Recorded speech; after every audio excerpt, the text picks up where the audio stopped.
प्रिय विद्यार्थियों, नमस्कार। मैं डॉक्टर बी.आर. शास्त्री, सह आचार्य संस्कृत, बाबू शोभाराम राजकीय कला महाविद्यालय अलवर। आज आपको इस वीडियो में एम.ए. उत्तरार्ध संस्कृत के साहित्य ग्रुप के प्रथम प्रश्न पत्र साहित्य शास्त्र के पाठ्यक्रम में स्थित काव्य प्रकाश के पंचम उल्लास में वर्णित गुणीभूत व्यंग्य काव्य का निरूपण का अध्यापन कराऊंगा, क्योंकि काव्य प्रकाश में आचार्य मम्मट ने काव्य के 3 भेद बताए, जिसमें प्रथम भेद था ध्वनि काव्य, जो उत्तम काव्य ध्वनि काव्य, जो काव्य का सबसे श्रेष्ठ भेद है। उत्तम काव्य ध्वनि काव्य, जहाँ वाच्यार्थ की अपेक्षा शब्द का व्यंग्यार्थ अधिक विलक्षण हो, अधिक प्रतीयमान हो, वो ध्वनि काव्य कहा गया और काव्य का श्रेष्ठ भेद कहा गया है। दूसरा है मध्यम काव्य, जिसको गुणीभूत व्यंग्य कहा जाता है। मध्यम काव्य जहाँ वाच्यार्थ की अपेक्षा व्यंग्यार्थ अधिक विलक्षण नहीं हो, वह गुणीभूत व्यंग्य या मध्यम काव्य कहा जाता है।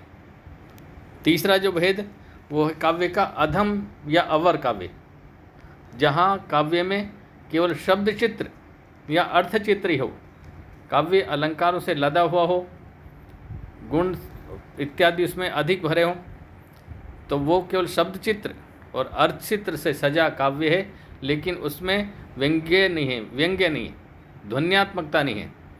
वह काव्य अवर काव्य कहा जाता है, अधम काव्य कहा जाता है। तो हम यहाँ इस वीडियो में आपको जो काव्य का दूसरा भेद है, गुणीभूत व्यंग्य मध्यम काव्य, उसके विषय में आज बताएंगे कि मध्यम काव्य क्या होता है और उसके भेद कितने हैं। तो मध्यम काव्य गुणीभूत व्यंग्य वह है जहाँ वाच्यार्थ की अपेक्षा व्यंग्यार्थ अधिक प्रतिमान या विलक्षण नहीं हो, और उसके आचार्य मम्मट ने 8 भेद बताए, जो अगूढ़म, अप्रस्यांग, वाच्य सिद्ध्यंग, स्फुटम, संदिग्ध तुल्य प्राधान्य, काक वाक्षिप्त और असुंदरम। ये व्यंग्यम एवं गुणीभूत व्यंग्यस्य अष्टौ भेदा स्मृता। ये गुणीभूत व्यंग्य के 8 भेद कहे गए हैं। उसकी व्यंग्यार्थ के आधार पर ये 8 भेद गुणीभूत व्यंग्य के आचार्य मम्मट ने बताए हैं। तो इसमें वाच्यार्थ की अपेक्षा व्यंग्यार्थ अप्रधान होता है, वो गुणीभूत व्यंग्य कहा जाता है। इसमें व्यंग्यार्थ की अपेक्षा वाच्यार्थ अधिक चमत्कारपूर्ण होता है। गुणीभूत व्यंग्य के 8 भेद कहे गए। इसमें वाच्यार्थ अधिक चमत्कारपूर्ण होता है, व्यंग्यार्थ अधिक चमत्कारपूर्ण नहीं होता, या जहाँ वाच्यार्थ की अपेक्षा व्यंग्यार्थ अधिक चमत्कारपूर्ण नहीं होता, वह गुणीभूत व्यंग्य कहा जाता है। इसके जो 8 भेद ऊपर बताए थे, अगूढ़, अप्रस्यांग, वाच्य सिद्ध्यंग, स्फुट, संदिग्ध प्राधान्य, तुल्य प्राधान्य, काकवाक्षिप्त और असुंदर। इसमें प्रथम भेद है जो अगूढ़ जो गुणीभूत व्यंग्य वह है जहाँ व्यंग्यार्थ की प्रतीति सहृदय जनों को आसानी से हो जाती है। जिस काव्य को पढ़कर सुनकर जो व्यंग्यार्थ है वो आसानी से प्रतीति उनको हो जाए, आसानी से समझ जाए सहृदयजन, तो वो अगूढ़ भेद होता है गुणीभूत व्यंग्य का। दूसरा है अप्रस्यांग, जहाँ व्यंग्यार्थ वाक्य के तात्पर्यार्थ या तात्पर्य रूप किसी अन्य प्रधान अर्थ का अंग हो।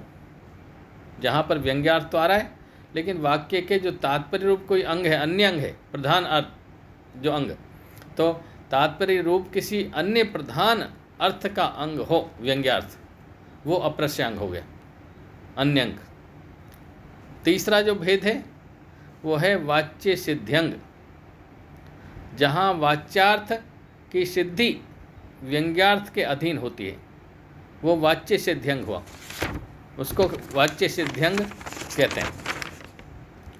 चौथा जो भेद था गुणीभूत व्यंग्य का, वह है अस्फुट। अस्फुट वह है जहाँ व्यंग्यार्थ की प्रतीति सहृदय जनों को भी सहज रूप में नहीं हो पाती। अस्फुट मन थोड़ा थोड़ा, अर्थात जहाँ पर व्यंग्यार्थ है जो वह सहृदय जनों को आसानी से व्यंग्यार्थ की प्रतीति नहीं होती, वो इतना विलक्षण नहीं होता, तो वो अस्फुट है।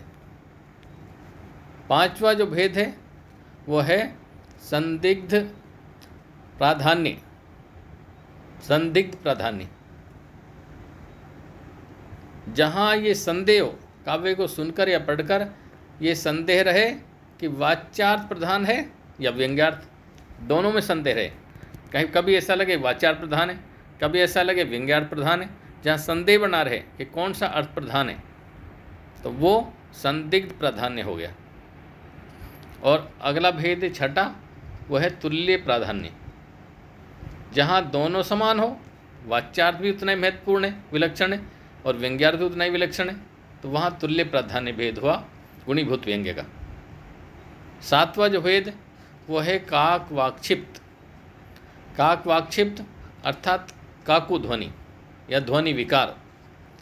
जहाँ काकु से या ध्वनि विकार से आक्षिप्त व्यंग्यार्थ के बिना वाच्यार्थ का स्वरूप निष्पन्न नहीं होता।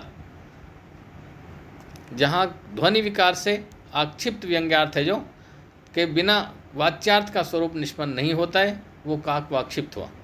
और अंतिम जो भेद है वो है असुंदर।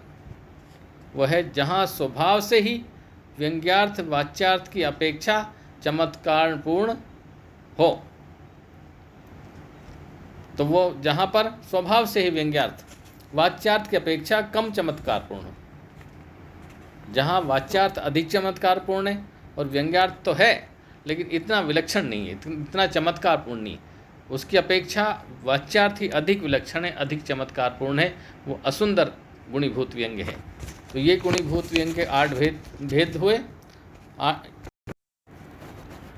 अब इन 8 भेदों के उदाहरण में अब प्रथम जो भेद है, जो प्रथम है वो है अगूढ़ व्यंग्य, अगूढ़ गुणीभूत व्यंग्य। उसकी जो परिभाषाएं दी है काव्य प्रकाश में, वो दी है कामनी कुछ कलशवद गूढ़म चमत्करोति अगूढ़म तु स्फुटतया वाच्यायमानम इति गुणीभूत व्यंग्य। जहाँ जो व्यंग्यार्थ है वो कुछ तो छिपा हुआ हो और कुछ अनावृत हो। जैसे कामनी के कुछ कलश के समान कुछ ढका हुआ और कुछ अनावृत, कुछ आवृत और कुछ अनावृत जहाँ पर हो। जो व्यंग्य सुंदरी के स्तन कलश के समान गूढ़ होता है, अर्थात कुछ आवृत और कुछ अनावृत, बस वही जो व्यंग्यार्थ है अधिक चमत्कारपूर्ण होता है, वही अधिक चमत्कारपूर्ण है। जो स्पष्ट है, जो स्पष्ट व्यंग्यार्थ होता है वो तो वाच्यार्थ की अपेक्षा होता है, तो वहाँ है अगूढ़ व्यंग्यार्थ, अगूढ़ गुणीभूत व्यंग्य उसको कहते हैं। इसका जो उदाहरण दिया है अगूढ़ गुणीभूत व्यंग्य का, वो है ये अर्जुन की उक्ति है, अर्जुन के द्वारा कहा गया श्लोक है कि जब उससे अर्जुन से किसी ने पूछा कि आप अपने विकास की कामना क्यों नहीं करते, विकास के लिए प्रयास क्यों नहीं करते, तो अर्जुन ने निराश होकर कहा कि यस्य सुहृत् कृत तिरस्कृति रेत्य तप्त सूची व्याधव्य तृतिकरण युनक्ति कर्णव कांची गुण ग्रंथन भाजनम ऐशेषो अस्मि जीवन न संप्रति भवामी किम आह्वामी। तो उसने क्या कि मैं क्या कहूँ, देखो जो मेरे शत्रु हैं, यस्य असुहृत जिस मेरे, असुरत माने शत्रु, सुहृत मित्र, असुरत जिस मेरे शत्रु, जो स्वयं तिरस्कृत होकर, जिस मेरे शत्रु स्वयं तिरस्कृत होकर के मेरे सामने आकर के और दोनों कानों को अपनी गर्म सलाखाओं से बीनते थे, अपनी हार स्वीकार कर लेते थे, और वही आज मैं अर्जुन जो गर्म सलाखाओं से कानों को बीनते थे, और वही मैं आज अर्जुन करघनी के सूत्रों को पिरोने का काम कर रहा हूँ, उनके ग्रंथन का काम कर रहा हूँ। करघनी के सूत्र ग्रंथन कार्य का भाजन हो गया हूँ। आज मैं करघनी के सूत्र पिरो रहा हूँ, करघनी के सूत्र का ग्रंथन कर रहा हूँ। आज मेरी वो स्थिति हो गई, तो मेरा जीवन है जो जीवन न संप्रति भवामि किम आवामि में क्या कहूँ, मेरा जीवन बेकार है, मेरा जीवन किसी काम का नहीं। तो यहाँ जो व्यंग्यार्थ आया, इस श्लोक में जो व्यंग्यार्थ आया अर्जुन की तरफ वही आया कि मेरा जीवन निरर्थक है, मेरा जीवन सार्थक नहीं है, धन्य नहीं है, दुख में है। ये उसका व्यंग्यार्थ या प्रतीति हुआ, जो अगूढ़ गुणीभूत व्यंग्य का उदाहरण है। अब गुणीभूत व्यंग्य के जो अन्य भेद हैं उनके लक्षण और उदाहरण अगले वीडियो में कराऊंगा। बहुत बहुत धन्यवाद।